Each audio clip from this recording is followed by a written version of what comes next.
The hospital intercom crackled to life just as Marcus Webb lifted his daughter from the waiting room chair. Her routine checkup was done, her small hand already reaching for his collar, when the words stopped him cold. Code red. O-negative blood needed immediately. Pediatric emergency. All compatible staff report to donation center. Marcus stood frozen in the corridor, his 6-year-old daughter Lily pressed against his chest. O-negative. The rarest blood type. His blood type. Lily tugged at his sleeve, her eyes wide with innocent concern. "Daddy, can we help?" Before he could answer, the donation center doors burst open, and there she stood, Victoria Ashford, CEO of Ashford Industries, the woman who had shattered his dignity just hours ago. Her face was pale with terror, her designer heels clicking frantically on the linoleum. Then she saw him. The janitor, the man she had humiliated in front of dozens of employees, the man who now held her daughter's life in his veins. 6 hours earlier, the morning had begun like any other for Marcus Webb. His alarm rang at 4:30, the same time it had rung for the past 3 years. He moved quietly through the small apartment, careful not to wake Lily, who slept curled around her stuffed elephant in the bedroom they shared. The coffee maker gurgled its familiar song as he pulled on his work uniform, navy blue pants, a matching shirt with his name stitched above the pocket. At 34, Marcus had learned that pride was a luxury he could not always afford. He had a degree in mechanical engineering from Ohio State, had once designed components for aerospace systems, had once worn suits and attended meetings where people called him Sir. That life ended 3 years ago, along with everything else he had built. His wife, Sarah's medical bills had consumed their savings first, then their house, then their future. When she finally lost her battle with cancer, Marcus was left with a mountain of debt and a 3-year-old daughter who still asked when Mommy was coming home. He took the first job he could find. Ashford Industries needed janitors for their corporate headquarters in Columbus. The pay was modest but steady, the hours early enough that he could pick Lily up from the subsidized daycare by 3 o'clock. He mopped floors and emptied trash cans in the same building where engineers discussed designs he could have improved in his sleep. He never complained. He never mentioned his past. He simply worked.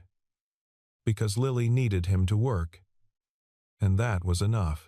The main lobby of Ashford Industries gleamed with marble floors and floor-to-ceiling windows that caught the morning sun. Marcus arrived at 5:30 to begin his shift, his cleaning cart loaded with supplies.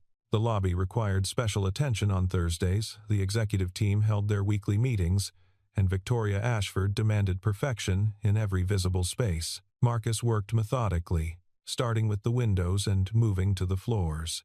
By 7:15, he was nearly finished. His cart positioned near the elevator bank while he buffed the last section of marble.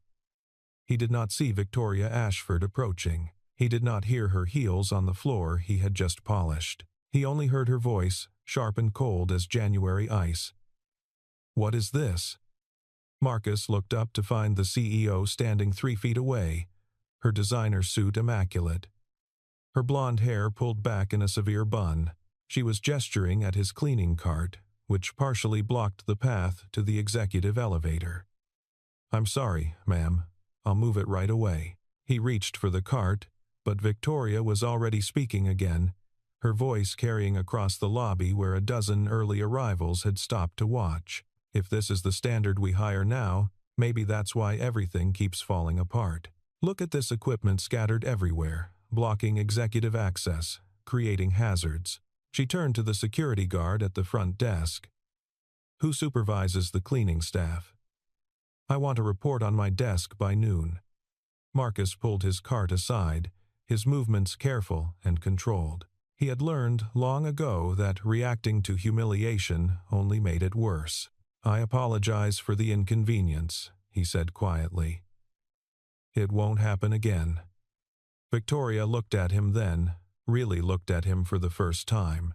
Her gaze swept over his uniform, his calloused hands, the gray threading through his dark hair. Whatever she saw confirmed something in her mind, something that made her lip curl slightly. See that it doesn't." She walked past him without another word, her heels clicking a rhythm of dismissal on the marble he had spent an hour perfecting. The lobby remained silent. Marcus felt the weight of every stare, the pity and discomfort of people who were grateful they were not him. He finished his work with steady hands, loaded his cart, and pushed it toward the service corridor. Behind him, he heard someone whisper, "Poor guy." She didn't have to do that. He kept walking. In 3 hours, he would clock out and pick up Lily. He would take her to her doctor's appointment. He would make her laugh on the bus ride home. Victoria Ashford's words would fade like all the other wounds he carried. He had survived worse. He would survive this too. The pediatric clinic at St. Vincent's Hospital was always busy on Thursday afternoons, but Marcus had learned to navigate the chaos. He signed Lily in at 2:45, found seats in the crowded waiting room, and pulled out the picture book he had brought to pass the time. Lily was 6 now, small for her age but fierce in spirit. She had her mother's brown eyes and her father's stubborn chin, and she faced her monthly checkups with the same quiet courage Sarah had shown during her illness. The appointments were routine, monitoring the mild heart murmur the doctors had detected at birth, ensuring it had not worsened. So far, Lily had been lucky. The murmur remained stable, requiring only observation. "Mr. Webb?" The nurse called them back at 3:15. Marcus lifted Lily onto his hip and followed her down the corridor, past examination rooms and supply closets, toward the pediatric wing. They were passing the emergency entrance when the commotion began. A gurney burst through the double doors, surrounded by paramedics shouting instructions. Marcus pressed Lily against the wall to let them pass, catching only glimpses of the scene, a small form on the stretcher. Oxygen mask over a pale face, monitors beeping warnings. Female, age 7. One paramedic called out. Acute abdominal hemorrhage, vitals dropping. Mother en route. The gurney disappeared around the corner, but Marcus remained still, his heart pounding with a father's instinctive fear. The child on that stretcher was someone's daughter, someone's whole world. "Daddy?" Lily's voice was small. "Is that little girl okay?" "The doctors are helping her, sweetheart. That's what doctors do." He carried her toward their examination room, trying to shake the image of that small, still form. But the universe, it seemed, had other plans. 20 minutes later, Marcus was carrying Lily back through the hospital corridors when he heard the scream. It came from ahead of them, near the intersection of hallways, followed by the crash of medical equipment. He rounded the corner to find chaos. A wheelchair lay overturned in the middle of the hall. A nurse was on her knees, shouting for help. And on the floor, inches from Marcus's feet, lay the same little girl from the gurney, her hospital gown twisted, her face gray, her small body convulsing. She pulled out her IV and tried to run. The nurse gasped. "I couldn't catch her. Her mother still isn't here. I need help." Marcus set Lily down gently against the wall. "Stay right here, baby. Don't move." Then he dropped to his knees beside the seizing child. His first aid training from his engineering days surfaced like muscle memory. He turned the girl onto her side to protect her airway, cushioned her head with his jacket, and held her steady as the convulsions racked her small frame. "Get a doctor," he told the nurse. "Now." The seizure lasted 43 seconds. Marcus counted each one, his hand steady on the child's shoulders, his voice low and calm. "You're okay. You're safe. I've got you." When the convulsions finally stopped, the girl's eyes fluttered open. They were blue, wide with terror, and filled with tears. Her small hand found his wrist and gripped it with surprising strength. "Please," she whispered, her voice barely audible. "Don't let me die. My mommy isn't here. Please don't let me die." Marcus felt something crack open in his chest. He thought of Lily, watching from against the wall. He thought of Sarah, dying in a hospital bed while he held her hand and made promises he could not keep. "You're not going to die," he said firmly. "I'm right here. I'm not going anywhere." The medical team arrived seconds later, lifting the girl onto a fresh gurney, attaching monitors, calling out readings. Marcus stepped back, his jacket still wadded on the floor, his hands trembling now that the crisis had passed. Lily ran to him and wrapped her arms around his legs. "You helped her, Daddy. You saved her." Marcus picked up his daughter and held her close, breathing in the familiar scent of her shampoo. Somewhere in the distance, he heard a woman's voice, high and frantic, demanding to know where her daughter was. He did not see Victoria Ashford run past. He did not see her face crumple when she reached the trauma room. He only knew that somewhere in this hospital, a mother was terrified, and a little girl was fighting for her life. The blood bank at St. Vincent's Hospital operated on the ground floor, tucked between the cafeteria and the administrative offices. Most days, it served a steady stream of scheduled donors and walk-ins, processing pints of blood that would save lives across the city. Today, it was the center of a crisis. "We're completely out of O-negative," the blood bank coordinator said, her voice tight with controlled panic. She was speaking to Dr. Chen, the pediatric surgeon who had been working on the Ashford girl for the past hour. "I've called 3 other hospitals. Everyone's running low. The regional blood center can get us 2 units, but they won't arrive for at least 4 hours. Dr. Chen's face was grim. She doesn't have 4 hours.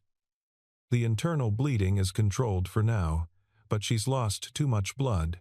Her body is shutting down. We need a transfusion within the hour, or we're going to lose her." Marcus was still in the hospital. Lily's checkup had been completed, her heart murmur unchanged, her health excellent, but they had been delayed by the chaos in the corridors. Now they sat in the main lobby, waiting for the crowd at the exit to thin, when the intercom crackled to life. Code red. O-negative blood needed immediately. Pediatric emergency. All compatible staff report to donation center. Marcus looked at his daughter. Lily looked back at him with Sarah's eyes, full of trust and quiet wisdom. "That's your blood, isn't it, Daddy? The special kind?" "Yes, sweetheart. It is." He thought of the little girl who had gripped his wrist and begged him not to let her die. He thought of her mother, somewhere in this hospital, facing the same nightmare he had faced 3 years ago. He stood up and took Lily's hand. "We need to go help someone."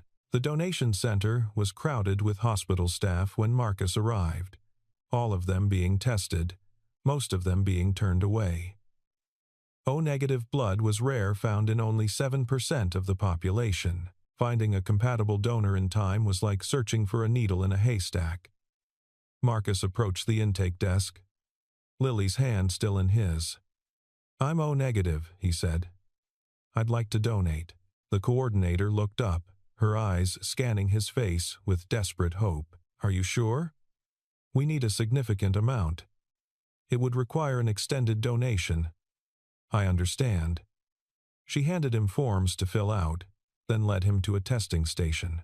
The screening took 15 minutes, blood pressure, iron levels, medical history. Marcus answered every question honestly, watched the coordinator's expression shift from hope to disbelief. "Your blood is a perfect match," she said slowly. "Better than perfect, actually. You have a rare antigen combination that makes your blood exceptionally compatible. It's found in maybe 1 in 10,000 people." She paused, seeming to weigh her next words carefully. "Mr. Webb, the amount of blood this child needs, it's significant. You would be saving her life. But there are risks. Dizziness, fatigue, possibly fainting. Are you absolutely certain?" Marcus thought of the little girl's blue eyes, so like Lily's in their terror. "I'm certain." It was then that the doors burst open, and Victoria Ashford stumbled into the room. Her face was streaked with tears, her perfect hair disheveled, her designer suit wrinkled from hours of pacing. She looked like a woman who had been dismantled, piece by fear. "Please," she gasped at the coordinator. "My daughter," they said. "Someone might be able to help, please." And then she saw him. Marcus watched the recognition dawn in her eyes. The janitor from the lobby. The man whose equipment had blocked her path. The man she had humiliated in front of her employees, whose dignity she had crushed beneath her designer heels. He saw her face cycle through shock, confusion, and something that might have been shame. He saw her mouth open, searching for words that would not come. "Mr. Webb is a perfect match," the coordinator said, oblivious to the tension. "He's agreed to donate. Your daughter is going to be okay, Mrs. Ashford." Victoria Ashford stared at Marcus Webb, and for the first time in her life, she had absolutely nothing to say. The donation room was small and clinical, filled with the hum of equipment and the soft beeping of monitors.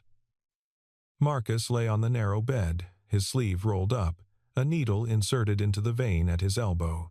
The blood flowed through the tube in a steady crimson stream, carrying life from his body to the collection bag. Lily sat in a chair by the window, her stuffed elephant clutched to her chest, her eyes never leaving her father's face. She had not cried, had not complained, had not asked to leave. She simply watched, with the quiet understanding of a child who had already learned that sometimes love required sacrifice. Dr. Chen had explained the procedure carefully. The Ashford girl needed more blood than a standard donation provided. Marcus had agreed to give 2 units, nearly a pint of blood, pushing the limits of what was safe for a single donation. There would be side effects, weakness, dizziness, possibly nausea. He would need to rest for several days, to eat iron-rich foods, to monitor himself for complications. Marcus had agreed to all of it without hesitation. "You're doing great," the phlebotomist said, checking the collection bag. "About halfway there." Marcus nodded, fighting the lightheadedness that was beginning to creep in. He focused on Lily's face, on her small form silhouetted against the window, on the fierce love that had carried him through every impossible moment of the past 3 years. "Daddy?" Lily's voice was soft. "Are you okay?" "I'm fine, sweetheart. Just a little tired." "That little girl. She's going to be okay now?" "Yes, baby. She's going to be okay." Outside the donation room, Victoria Ashford stood frozen in the corridor. Through the window, she could see the man she had humiliated lying on a hospital bed, giving his blood to save her daughter's life. His own daughter sat beside him, small and patient and brave, watching her father with eyes full of love and worry. Victoria had built her career on reading people, on understanding motivations, predicting reactions, identifying weaknesses to exploit. She had climbed to the top of Ashford Industries by being smarter and harder and more ruthless than anyone else in the room. But, looking through that window, she realized she had never understood anything at all. The janitor was not just a janitor. He was a father, like she was a mother. He had a child who needed him, like her child needed her. He had a life beyond the lobby he cleaned, dreams and fears and loves that she had never bothered to imagine. And when given the chance, he had chosen to save her daughter without hesitation, without conditions, without any of the strategic calculations that governed her own life. The phlebotomist emerged from the room, carrying the collection bags. "We've got what we need. Dr. Chen is prepping for transfusion now. Your daughter should stabilize within the hour." Victoria nodded, unable to speak. She watched through the window as Marcus Webb slowly sat up, swaying slightly, accepting a cup of juice from the nurse with a tired smile. She watched his daughter run to him, wrapping her small arms around his neck, pressing her face against his shoulder. And Victoria Ashford, CEO of a billion-dollar company, woman of power and influence and control, felt something she had not felt in years. Shame. Deep, burning, inescapable shame. The transfusion took 45 minutes. Victoria spent every second of it in the hallway outside her daughter's room, watching through the window as the blood Marcus Webb had given flowed into Emma's small body. The monitors showed her vital signs stabilizing, her blood pressure rising, her oxygen levels returning to normal. The gray pallor faded from her cheeks, replaced by the faint pink of returning life. Dr. Chen emerged at 7:15. His face finally showing the relief that Victoria had been too afraid to feel. "She's stable. The transfusion was successful." She's going to need surgery tomorrow to repair the damage from the hemorrhage, but her prognosis is excellent. Victoria sagged against the wall, tears streaming down her face. Can I see her? She's sleeping now. But yes, you can sit with her. Victoria entered the room slowly, as if approaching something sacred. Emma lay in the hospital bed, looking impossibly small against the white sheets. But her breathing was steady, and her face was peaceful. Victoria took her daughter's hand and held it, feeling the warmth of her skin, the pulse beating steadily at her wrist. I almost lost you, she whispered. I almost lost everything. She sat there for nearly an hour, watching Emma sleep, processing the events of the day. At 8 o'clock, a soft knock interrupted her vigil. She looked up to find a nurse standing in the doorway. Mrs. Ashford? I thought you might want to know the man who donated blood for your daughter. He's being discharged now. He's in the lobby, waiting for a taxi with his daughter. Victoria stood immediately. I need to speak to him. I should tell you something first. The nurse hesitated, choosing her words carefully. I recognized Mr. Webb when he came in. He works at Ashford Industries. He's on the cleaning staff. But before that, well, one of the other nurses knew him from before. He used to be an engineer. A good one, apparently. He gave it all up when his wife got sick, spent everything he had trying to save her, then took whatever job he could find to support his daughter after she passed. Victoria felt the words like physical blows. An engineer, a widower, a man who had sacrificed everything for love, and she had treated him like he was nothing. His daughter, the nurse continued, the little girl with him, she has a heart condition, nothing serious right now, but she needs regular monitoring. He works 2 jobs to keep up with the medical bills. No insurance, but he never misses an appointment. Victoria thought of the way she had spoken to him in the lobby, the contempt in her voice, the dismissal in her eyes. She had looked at a hero and seen only a janitor. She had looked at a grieving father and seen only an obstacle. Thank you, she managed. For telling me. She walked out of Emma's room on unsteady legs, heading for the lobby. She did not know what she would say. She did not know if any words could undo what she had done, but she knew she had to try. The hospital lobby was nearly empty at 8:30 on a Thursday evening. Marcus sat on a bench near the exit, Lily asleep in his lap, waiting for the taxi he had called. The donation had taken more out of him than he had expected. His head ached, his limbs felt heavy, and a persistent dizziness made standing difficult.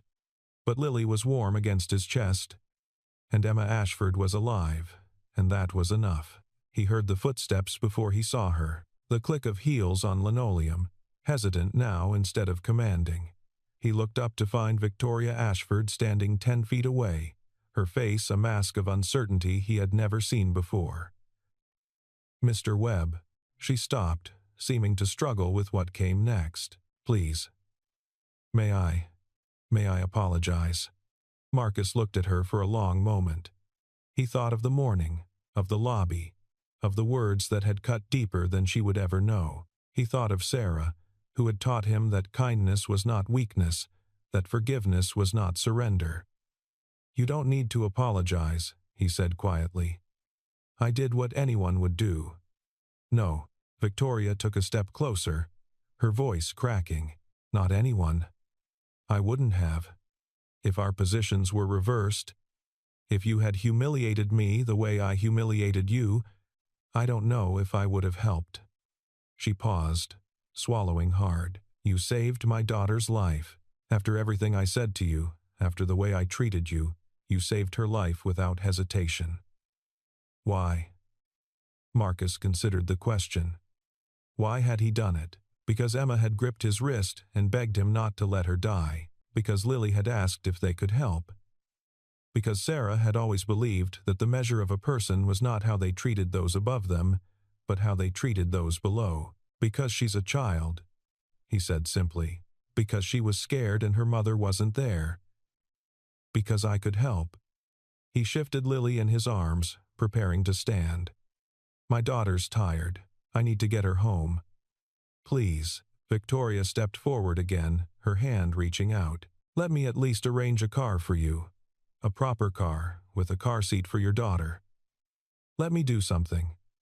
Marcus looked at her outstretched hand, at the desperation in her eyes. He thought of all the times he had been dismissed, overlooked, treated as less than. He thought of how easy it would be to walk away, to let her sit with her guilt, to take some small satisfaction in her suffering. But that was not who he was. That was not who Sarah had loved. A car would be appreciated, he said finally. Thank you. Victoria's relief was visible. She pulled out her phone, made a quick call, arranged for a company car to take them home. When it arrived 15 minutes later, she walked them out herself, watching as Marcus settled Lily into the car seat as he buckled himself in beside her. Mr. Webb, she said as he reached for the door, I hurt you today. I judged you without knowing anything about you. I'm sorry.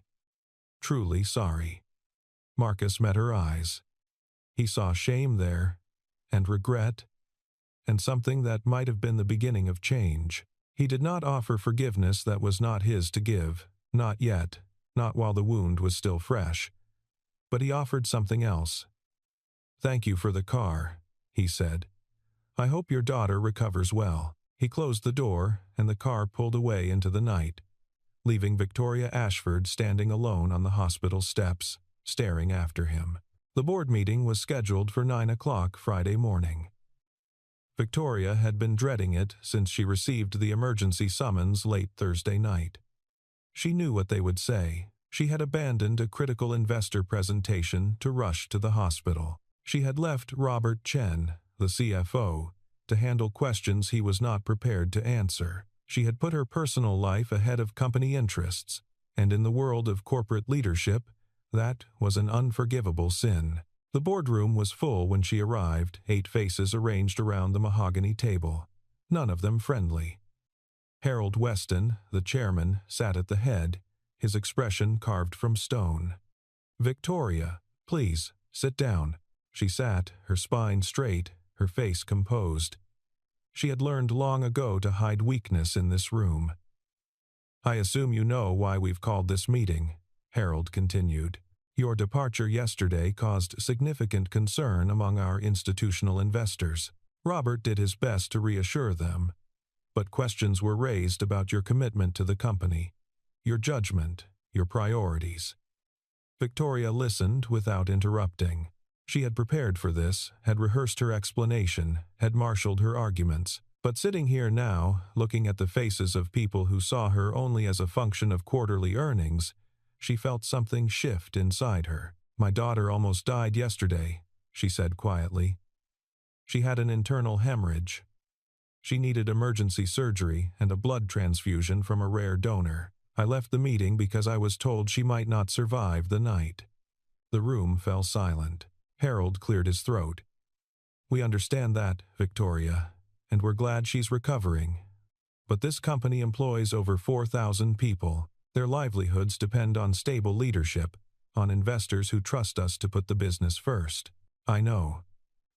Victoria looked around the table, meeting each pair of eyes in turn. And I've spent 15 years proving that I can do that. I've sacrificed birthdays and recitals and school plays.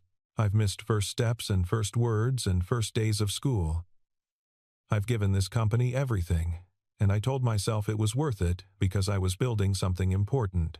She paused, feeling the words take shape, feeling the truth of them in her bones. Yesterday, a janitor saved my daughter's life. A man I had humiliated that very morning. A man I had dismissed as beneath my notice. He gave his blood, gave it willingly and without hesitation, because my daughter was a child in danger and he could help. She thought of Marcus Webb, sitting in the hospital lobby with Lily sleeping in his lap, exhausted and dizzy, but refusing to leave until he knew Emma was stable. That man has nothing. No insurance, no savings, no safety net. But he has something I lost a long time ago. He has his priorities straight. He knows what matters. Harold frowned. Victoria, this is all very touching, but I'm not resigning, Victoria interrupted. And I'm not apologizing for leaving that meeting. What I am doing is changing. This company is going to become the kind of place where a single father working 2 jobs can get health insurance for his daughter, where people are treated with dignity, regardless of their position, where profit is not the only measure of success. She stood, gathering her papers. You can support me in this, or you can replace me. But I'm done pretending that being powerful means being cruel. She walked out of the boardroom, leaving 8 stunned faces behind her. That afternoon, Victoria went back to the hospital. Emma was awake now, sitting up in bed and watching cartoons, looking miraculously healthy for a child who had nearly died 24 hours earlier. "Mommy!" Emma's face lit up when Victoria entered. The doctor said, "I'm doing really good. They said the blood from the nice man saved me." Victoria sat on the edge of the bed, smoothing her daughter's hair. "Yes, sweetheart. He did save you. Can I meet him? I want to say thank you." Victoria thought of Marcus Webb, of his quiet dignity, of his gentle refusal to accept her apology. "Maybe someday, baby. If he wants to meet you." A soft knock interrupted them. Victoria turned to find Marcus standing in the doorway, Lily peeking out from behind his legs. "I'm sorry to intrude," he said. The nurse said Emma was doing well. Lily wanted to make her a card. He held up a piece of construction paper covered in crayon drawings, flowers and hearts, and 2 stick figures holding hands. Victoria felt tears spring to her eyes. "Please, come in." Marcus entered slowly, his movements still showing the effects of yesterday's donation. Lily hung back, suddenly shy, clutching the card to her chest. Emma leaned forward, her eyes wide with curiosity. "Are you the man who saved me?" Marcus knelt beside the bed, bringing himself to Emma's eye level. "I just helped a little. The doctors did most of the work." "Daddy gave his blood," Lily announced, finding her courage. "Because you needed it, and he had the right kind. He was really brave." Emma looked at the small girl with wonder. "Is he your daddy? The best daddy in the whole world?" Marcus smiled, the first real smile Victoria had seen from him. "Girls, why don't you show each other the card? I think Emma might like the flowers." As the 2 children bent over Lily's artwork, chattering already like old friends, Victoria stepped closer to Marcus. "Thank you for coming," she said softly. Lily insisted. "She's been asking about Emma all day. She's a wonderful child. You've raised her well." Marcus looked at his daughter, his eyes soft with love. "She's raised me, I think. After her mother died, she was the only thing that kept me going." They stood in silence for a moment, watching the 2 girls. Emma was showing Lily the buttons on her hospital bed, making it rise and fall, while Lily giggled. "I meant what I said yesterday," Victoria finally spoke. "About being sorry. About judging you. I've spent my whole life measuring people by their positions, their power, their usefulness to me. I never stopped to see them as human beings." Marcus turned to look at her, his expression unreadable. "Why are you telling me this?" "Because I want to do better. Because I want to be the kind of person my daughter can be proud of." She paused, gathering courage. "And because I want to ask you something. Not as an apology. As an opportunity." Marcus was silent for a long moment. "What kind of opportunity?" "Ashford Industries needs to change. We need to treat our employees, all of them, with more respect, more dignity. We need policies that support working parents, that recognize the sacrifices people make, that value human beings over productivity metrics." She took a breath. "I want to start a program for single parents in our company. Health insurance, flexible hours, emergency childcare. And I want you to help me design it." Marcus stared at her. "You want me to? What?" "You know what these families need. You've lived it. I can throw money at programs all day, but without someone who understands the reality, it'll be nothing but corporate PR." She met his eyes, hoping he could see her sincerity. "I'm not offering charity. I'm offering a consulting position. Part-time, paid, with full benefits for you and Lily.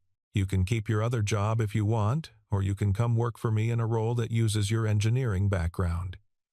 Whatever you choose, I want your voice in the room."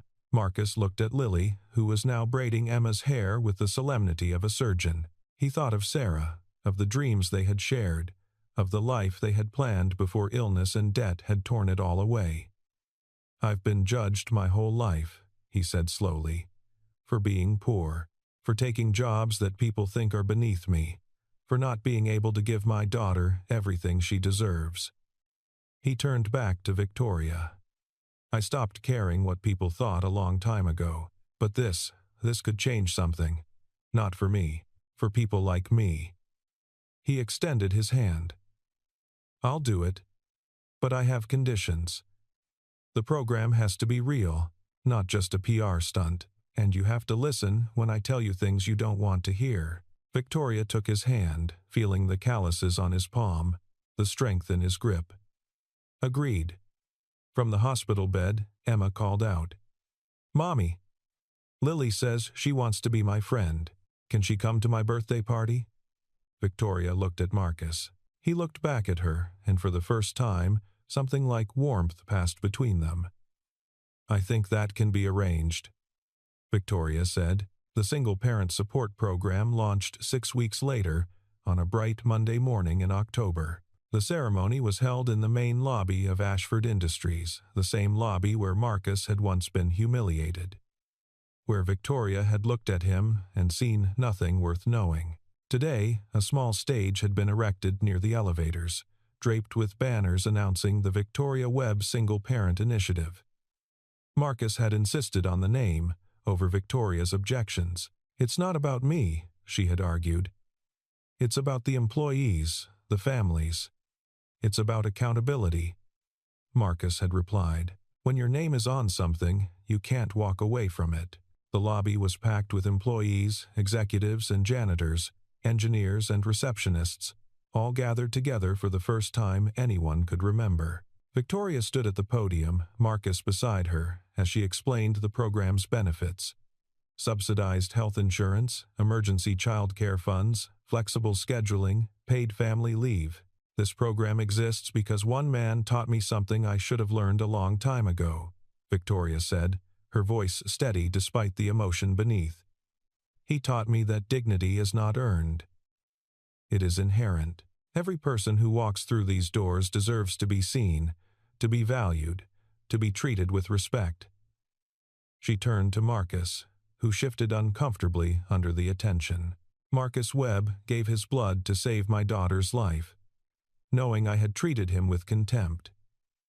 He showed me grace when I deserved none, and he helped me build a program that I hope will change lives." She stepped back from the podium, gesturing for Marcus to speak. He approached the microphone reluctantly, Lily watching from the front row with Emma beside her. "I'm not good at speeches," he began, drawing a ripple of laughter. "I'm better at fixing things, machines, systems, problems with clear solutions." He paused, looking out at the crowd. "But some problems don't have clear solutions. Being a single parent is one of them. Every day is a calculation. How much sleep can I sacrifice? How many hours can I work? How do I make sure my daughter knows she's loved even when I'm exhausted and scared and barely holding on?" His voice softened. "This program won't solve everything, but it might make the calculation a little easier. It might mean one less parent has to choose between a doctor's appointment and a paycheck. It might mean one more child gets to grow up knowing they matter." He looked at Lily, who smiled back at him with Sarah's eyes. "That's worth something. That's worth everything."